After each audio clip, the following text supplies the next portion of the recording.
Praise the Lord. Lent காலம் இதெல்லாம் நம்ம தெரிஞ்சுக்கணும். ஃபர்ஸ்ட் லெந்து காலம்னா இலை உதிர் காலம், முடிவுல துளிர் விடும் காலம்.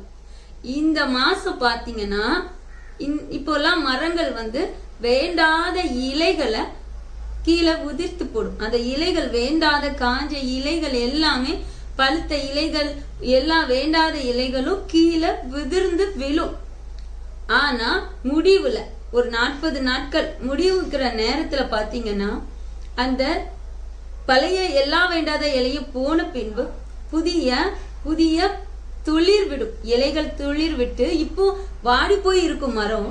ஆனா துளிர் விடும் காலம் வரும்போது பாருங்க, செழிப்பா நிறைய இலைகளோடு பார்க்கவே ஒரு அழகா இருக்கும். அந்த அளவுக்கு மரங்கள் மாறும். இப்படிதான் இன்னைக்கு நம்முடைய வாழ்க்கையில வேண்டாத பாவங்கள், வேண்டாத பாவ பழக்கங்கள், சிந்தனைகள், என்ன காரியத்துல நம்ம வேண்டாத தேவனுக்கு பிரியமில்லாத காரியத்தை நம்ம செஞ்சுக்கிட்டு இருக்கோமோ அத ஒப்பு கொடுத்து தீர்மானத்தை எடுக்கக்கூடிய நாள் தான் இந்த நாள்.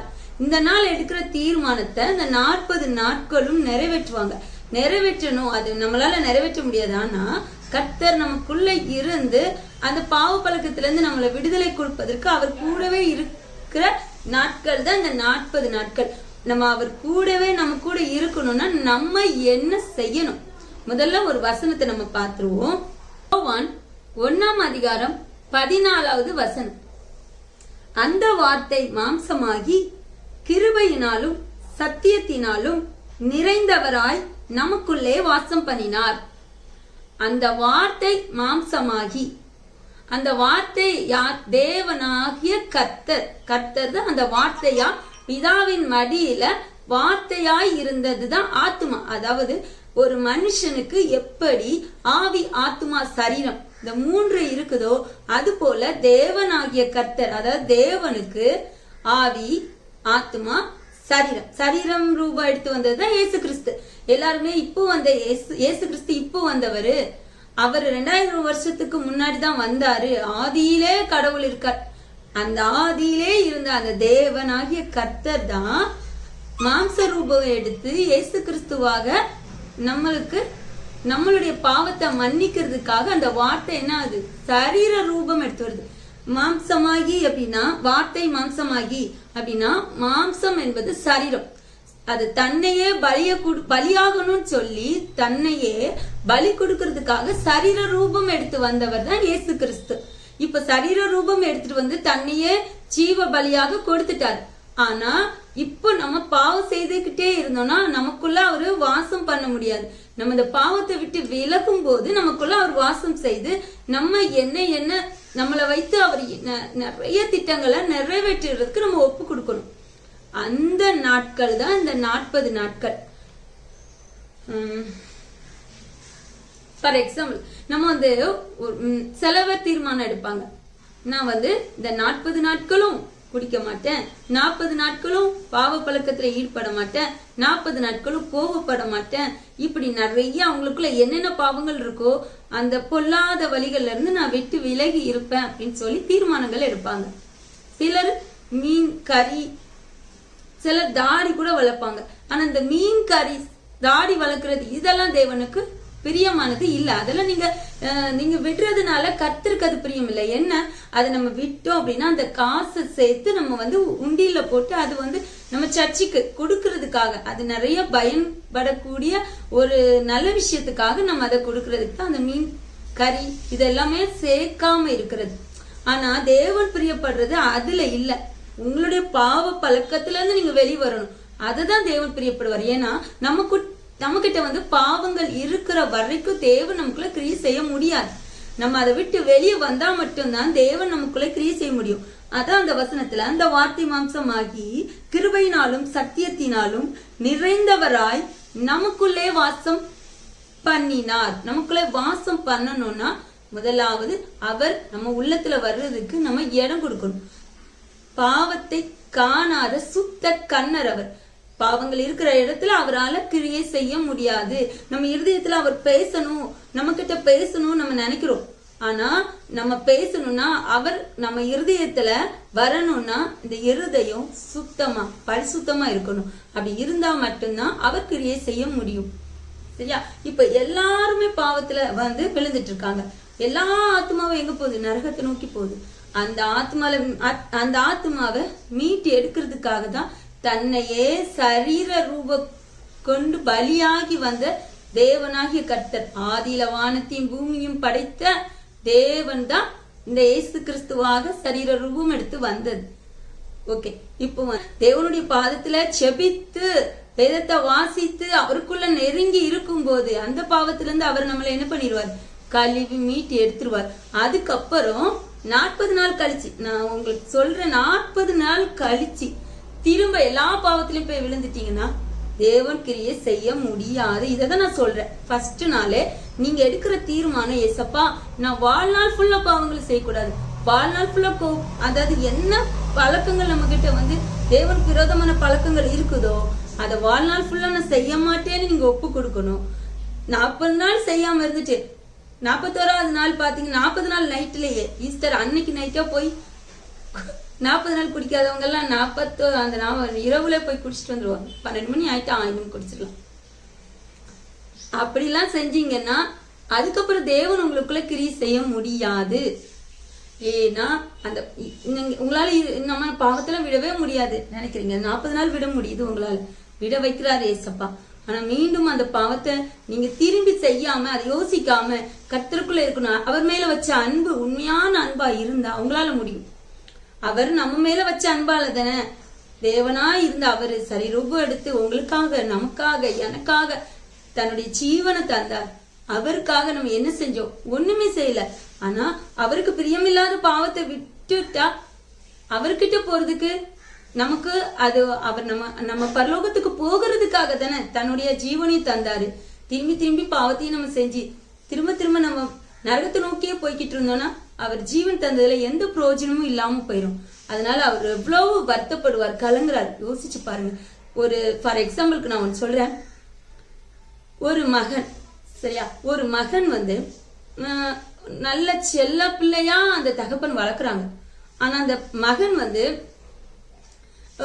சில நாட்கள் கொஞ்சம் வாலிப நாட்கள் வரவும் என்ன பண்ணிருந்தாங்க, ஃப்ரெண்ட்ஸோட சேர்ந்து சில பாவ பழக்கங்கள்ல ஈடுபட்டு இந்த திருடுறது அந்த மாதிரி சில பாவத்துல ஈடுபட்டதுனால அந்த போலீஸ் இந்த மகனை என்ன பண்றாங்க, பிடிக்க வராங்க. வீட்டுல அந்த பொருட்கள் எல்லாமே இருக்குது, கையும் மையுமா அவங்க பிடிச்சிட்டாங்க. பிடிச்சு ஜெயிலுக்கு கூட்டு போகணும். ஆனா அவங்க செஞ்ச தப்பு பெரிய தப்பு. அதுல ஒரு கொலைய பண்ற அளவுக்கு அந்த கொலையே நடந்துட்டு அந்த அளவுக்கு பெரிய தப்பு. அவங்கள கூட்டு போனா தூக்கு தண்டனை, அப்படி ஒரு பெரிய தப்ப பண்ணிட்டாங்க. சரியா? அப்போ அந்த மகனை பிடிக்கிறதுக்கு போலீஸ் வந்துட்டு, ஆனா தகப்பன் இருக்காங்க, ஐயோ நான் செல்லமா வளர்த்த என்னுடைய பிள்ளை இப்போ தூக்கு தண்டனை கொடுக்குற இந்த நேரத்துல கொடுத்தா கூட என் பிள்ளை மறிச்சு எங்க போயிருவாங்க? நரகத்துக்கு போயிருவானே. ஆனா என் பிள்ளை மாறணும், என் பிள்ளை திருந்தணும், என் பிள்ளை மாறணும்னு சொல்லி அந்த அந்த தண்டனைய தான் ஏற்றுக்கிட்டு இந்த பாவத்தை நான் தான் செஞ்சேன், நான் தான் அந்த கொலைய பண்ணினேன். அதாவது ஒரு கொலைய பண்ணிட்டாங்க, திருடுனதுனால அதை மறைக்கிறதுக்கு தெரியாம பண்ணின ஒரு கொலை. அப்போ தான் மேல பழிய போட்டு அந்த தகப்பன் ஜெயிலுக்கு போயிடுறாரு. அங்க போய் அவங்களுக்கு தூக்கு தண்டனையும் கிடைச்சிருது, அவங்க இறந்து போயிடுறாங்க. அவங்க எங்க இருக்காங்க இப்போ? அவங்க நல்ல ஒரு மனுஷனா வாழ்ந்தவங்க. அவங்களுடைய உயிர் எங்க இருக்கு? பரலோகத்துல இருக்குது. தான் பிள்ளை மனம் திருந்தி இனிமே என்ன செய்வாங்க, வாழ்ந்து நம்ம இருக்கிற பரலோகத்துக்கு திரும்பி வருவான் அப்படின்னு சொல்லிதான் என்ன எதிர்பார்ப்புல அந்த தகப்பன் காத்துக்கிட்டு இருக்காங்க. ஆனா அந்த மகன் என்ன பண்றாங்க, மீண்டும் அந்த பாவத்தை பிசாசு செய்ய வைக்குது. மீண்டும் திரும்ப திரும்ப அந்த பாவத்திலே மகன் என்ன பண்ணிட்டு இருக்காங்க, பாவத்திலே விழுந்து பாவத்தையே செஞ்சிட்டு இருக்காங்க. இந்த தகப்பன் அங்க இருந்து பார்க்கும்போது எவ்வளவு வேதனை இருக்கும் யோசிச்சு பாருங்க. இந்த தகப்பன் இந்த பாவத்திலேயே இருக்கிற இந்த மகனை குறிச்சு பார்க்கும்போது மறிச்சாலும் இந்த உயிர் எங்க போகும்? நரகத்துக்கு போகும். தகப்பன் இருக்கிற இடத்துக்கு போக முடியாது. தன்னுடைய ஜீவனை தகப்பன் இந்த பிள்ளைக்காக கொடுத்தாரு. கொடுத்து பிரயோஜனம் இல்லாத நிலைமையில இருக்குன்னு சொல்லி அந்த தகப்பனுடைய கண்ணீர் அவ்வளவு வேதனையோடு துடிக்கிறார். இந்த மாதிரிதாங்க நம்ம தகப்பன் தேவனாகிய கர்த்தர் நம்முடைய பாவத்துக்காக, நம்ம செஞ்ச பாவத்துக்கு நமக்கு தண்டனை என்னன்னா நரகம் தான். நம்முடைய இறந்து போனா சரீரம் அழிஞ்சிரும், ஆனா ஆத்துமா அழியாத ஒண்ணு. அது எங்க போகுது? நரகத்துக்கு போகுது. நரகத்துக்கு போக கூடாது, என் பிள்ளை பரலோகத்துக்கு என் கூட வரணும், நான் சந்தோஷமா வாழ வைக்கணும்னு சொல்லி அவர் ஏங்கி அதுக்காகவே என்ன பண்ணாரு? சரீர ரூபம் எடுத்து பலியானாரு. ஆனா அந்த பலியாகி இப்ப பரலோகத்துல இருந்து இப்பெல்லாம் என்கிட்ட வரும்னு எதிர்பார்ப்போட இருக்கிற நேரத்துல திரும்பியும் நம்ம பாவத்துல விழுந்து அதே பாவத்தை மீண்டும் மீண்டும் 40 நாள் நீங்க பாவத்தை செய்யாம இருக்கீங்க, திரும்பியும் அந்த பாவத்துல விழுறீங்க, திரும்பியும் அதே பாவத்தை செய்றீங்க, திரும்ப உங்க ஆத்மா எங்க போகும்? நரகத்துக்கு போகும். ஆனா உங்களுக்காக பலியான தேவன் எவ்வளவு அப்படியே ஏங்குறார் பாருங்க. என் பிள்ளை என்கிட்ட வராதா, என் பிள்ளை திரும்பி வராதா? உங்க பக்கத்திலே இருக்கிறாரு உங்களை மீட்டு எடுக்கிறதுக்கு. தாம் பிள்ளையா மீட்டு எடுக்கிறதுக்காக அவர் உங்களை நேசிச்சு உங்க பக்கத்திலே இருக்கிறார். ஆனா நீங்க அதுக்கு இடம் கொடுக்காத பட்சத்துல அவர் ஒன்னும் செய்ய முடியாம இருக்காங்க. அவர் இடம் நீங்க கொடுக்கும் போதுதான், பாவத்தை விட்டு விலகும் போதுதான் அவர் உங்களுக்குள்ள கிரியை செய்ய முடியும், உங்ககிட்ட பேச முடியும், உங்களை கழுவி சுத்திகரிச்சு அந்த பாவத்துல இருந்து வெளி கொண்டு வர முடியும். அதுக்காக அவர் காத்துக்கிட்டு இருக்கிறார். நம்ம எப்படி இந்த பாவத்தை என்னால விடவே முடியலையே நினைக்கலாம். 40 நாள் உங்களால விட முடியும்ல, அப்போ 41 நாள் அதுக்கப்புறமும் உங்களால முடியும். ஏசப்பா உங்க அன்புக்காக நீங்க என்னைக்கும் ஃபர்ஸ்ட் அற்புதங்களுக்காக ஆசீர்வாதத்துக்காக தேவனை தேடணும்னு வைங்களேன், நம்மளால விட முடியாது. ஆனா தேவனுடைய அன்புக்காக ஏசப்பாவை தேடி பாருங்க, உங்களால விட முடியும்.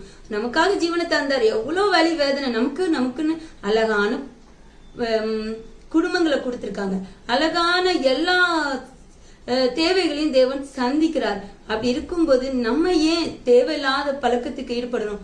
கர்த்தராகிய இயேசு கிறிஸ்துவின் பிள்ளையா நம்ம வாழணும்னு சொல்லி நீங்க ஒப்பு கொடுங்க. இந்த நாள்ல நீங்க அதை ஒப்பு கொடுக்கும் போது அவர் உங்க கூட இருந்து உங்களை நடத்துற வழி விதம் வேற மாதிரி இருக்கும். உங்களை எடுத்து பயன்படுத்துவார். அநேகருக்கு உங்களை கொண்டு பெரிய ஒரு ஆசீர்வாதமான வாழ்க்கையா அவரு கொண்டு வருவார். ஆசீர்வாத வாழ்க்கைன்னா என்ன நினைக்கிறீங்க நீங்க? நமக்கு நல்ல பணம், நல்ல காசு பணம் இருக்குது, நல்ல தேவைகள் சந்திக்கப்படுது, நல்ல வசதியா இருக்கும், இதுதான் ஆசீர்வாதம் நினைக்கீங்களா? இல்ல. உங்களுக்கு ஆசீர்வாதம்னா அந்த ஆசீர்வாதம் உலக பிரகாரமான பண தேவைகளும் உங்களுக்கு சந்திக்கப்படுது, அந்த பணமும் உங்களுக்கு அதிகமா கொடுக்கறதும் பிறருக்கு ஆசீர்வாதமா இருக்க. ஏழை எளியவங்களுக்கு உதவுறதுக்கு இரக்கம் காட்டணும். உங்ககிட்ட கடவுள் இருக்காருனாலே உங்களுக்கு இரக்க குணங்கள் இருக்கும். கஷ்டப்படுறவங்களுக்கு உதவி செய்யணும். 40 நாட்கள் மட்டும் இல்ல, வாழ்நாள் ஃபுல்லா நான் பாவத்துக்கு விலகி இருப்பேன், அதாவது கோவப்பட மாட்டேன். நீங்க யாருக்கிட்டயாட்டு பேசாம இருந்தீங்கன்னா இந்த நாட்கள்ல பேசிடுங்க. தேவனுக்கு அது பிரியம் இல்லாத ஒன்று. இந்த நாட்கள்ல நீங்க யாருக்கிட்ட பேசாம இருந்தாலும் பேசிருங்க. பிறரை நேசிக்கணும். எதிரியா யாரும் யோசிக்காதீங்க. எதிரியா இருந்தாலும் நீங்க நேசிக்கிறவங்களா மாறுங்க.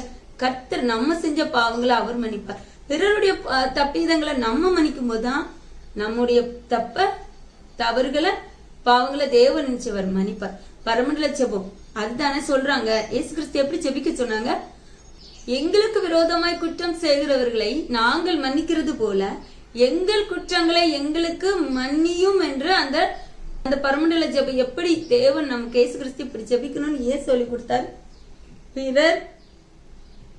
நம்ம பிறரை மன்னிக்கிறது போலதான் தேவன் நம்மள மன்னிக்க முடியும் என்பதுதான் இதுக்கு உதாரணம். வாயால நம்ம சொன்னா மட்டும் காணாது, நம்ம செயல்ல காட்டணும். பிறரை மன்னிக்கும் போதுதான் நம்முடைய தப்பிதங்களை தேவன் மன்னிக்க முடியும். இல்லைன்னா பிசாசு நம்ம கிட்ட இல்ல, தேவன் நமக்கு நன்மை செய்ய விடாம பிசாசு போராடும்.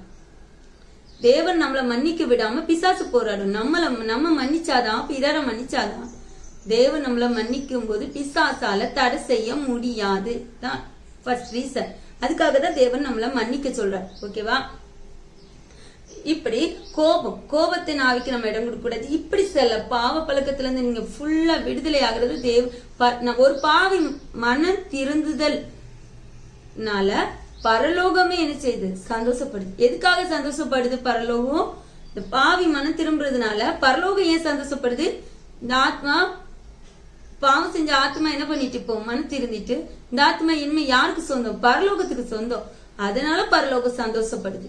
அப்போ நம்ம ஆத்மா பாவத்துக்கு இடம் கொடுத்துட்டே இருந்தா அது எங்க சொந்தமாகும்? நரகத்துக்கு. அதனால சந்தோஷப்படக்கூடியது யாருன்னா பிசாசு. நம்ம பிசாசுக்கு இடம் கொடுக்கணுமா? இயேசு கிறிஸ்துவாகிய தேவன் நமக்காக ஜீவனை தந்த நம்மளுடைய தேவனுக்காக இடம் கொடுக்கணுமா? இதை நீங்க தான் முடிவு பண்ணணும். 40 நாள் தீர்மானத்தை நீங்க எடுக்கிற தீர்மானங்கள், உங்ககிட்ட இருக்கிற வேண்டாத பாவங்களை நீங்க ஒப்பு கொடுத்து, இந்த நாள்ல ஒப்பு கொடுத்து ஒரு தீர்மானத்தை எடுங்க. தேவன் அதை நிறைவேற்றுவார். ஜெபிக்கலாமா? சோத்திரம் அப்பா. அந்த யாரெல்லாம் தீர்மானம் எடுக்கிறாங்களோ தகப்பனே, அந்த பிள்ளைகளோடு நீங்க இருங்க ஏசப்பா. எடுக்கக்கூடிய தீர்மானத்தை கடைசி வரைக்கும் முடிவு பரியந்தம் நிறைவேற்றணும் தகப்பனே. அப்பா, உமக்கு பிரியமான வாழ்க்கை வாழணும் ஏசப்பா. அவங்களிடத்துல என்னென்ன வேண்டாத பழக்க வழக்கங்கள் விட முடியாம தவிக்கிறாங்களோ அதை விடுவதற்கு உம்மால முடியுமே தகப்பனே. அதை விடு வைக்க உங்களால முடியுமே ஏசப்பா. நீங்க அந்த பிள்ளைகள் இடத்திலே உள்ளத்திலே பேசுங்க. தீர்மானங்கள் எடுக்க கிருபை கொடுங்கப்பா. எடுத்த தீர்மானத்தை முடிவு பரியந்தம் அதை ஏசப்பா கடைசி வரைக்கும் அதை நிறைவேற்ற உதவி செய்யுங்க. நீங்க அப்பா பிள்ளைகளோடு இருந்து பிள்ளைகளை ஆசீர்வதித்து வழிநடத்த போற கிருபைக்காக சோத்திரம் அப்பா. சோத்திரம் ஆண்டவரே. நிரப்படியாய் ஒவ்வொருவரையும் உமக்குள்ள வழி நடத்துங்க. எங்களுக்காக தானே உங்க ஜீவனை இந்த நாள்ல எங்களுக்காக ஏசப்பா எத்தனை பாடுகள் அனுபவிச்சு தன்னுடைய உங்க ஜீவனை எங்களுக்காக கொடுத்தீங்களே, அந்த அன்பை நினைத்து ஒவ்வொரு மக்களும் ஏசப்பா மனம் திருந்தத இந்த நாட்களை ஒரு மனம் திரும்புதல் நாட்களா எடுத்து அப்ப உமக்குள்ள வரக்கூடிய கிருபைய நீங்க ஒவ்வொரு பிள்ளைகளுக்கு கொடுக்க வேண்டுமா ஜெபிக்கிறோம் தகப்பனே. அப்படி செய்ய போற கிருபைக்காக சோத்திரம். ஒவ்வொரு உள்ளத்திலும் பேசுங்க. இதை கேட்கிற ஒவ்வொருவரும் மனம் மாறட்டும் தகப்பனே. தன்னுடைய பாவ பழக்கத்திலிருந்து ஒப்பு கொடுத்து இந்த நாள்ல உமக்குள்ள வர நீங்க உதவி செய்யுங்க. வரும் பொழுது என் தேவன் அந்த பிள்ளைகளை நீங்க ஆசீர்வதிங்க. உங்களுடைய ஆசீர்வாதம் நிறைவாய் அவங்களுக்கு கொடுத்து அப்பா உமக்காக எடுத்து பயன்படுத்தக்கூடிய ஒரு நல்ல பாத்திரமாய் நீங்க உருவாக்குங்க. எடுத்து பயன்படுத்துங்க, பலப்படுத்துங்க. துதி கனம் மகிமை அனைத்தும் உமக்கே செலுத்துகிறோம். மீட்பர் இயேசு கிறிஸ்து மூலமாய் ஜெபிக்கிறோம் நல்ல பிதாவே. ஆமென். God bless you.